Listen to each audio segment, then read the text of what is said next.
随着新一轮太阳周期活动的开启，太阳系内的天气可谓诡谲多变。就在现在，时速162万公里的高能粒子流已经从1.5亿公里外的太阳到达地球，地球正在遭受太阳风暴的狂轰滥炸。受此影响，最近一段时间，一些地区可能会发生电力瘫痪、手机信号消失以及定位失效的情况。太阳风暴主要通过强电磁辐射、高能带电粒子流和等离子体云等3种形式释放。当高能带电粒子流轰击地磁场时受到偏转，就会在高纬度的地区电离，形成唯美的极光。但美丽的背后往往是高昂的代价。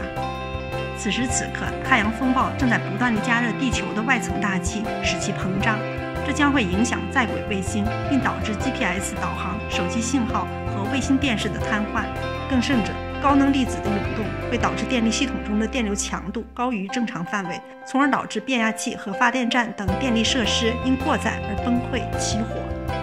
例如1859年的卡林顿事件，史上最具灾难性的超强太阳风暴，导致全球电力强度激增，以致整个欧洲的电力系统都陷入瘫痪。如果这种级别的太阳风暴袭击地球，尖端技术可能遭受毁灭性破坏。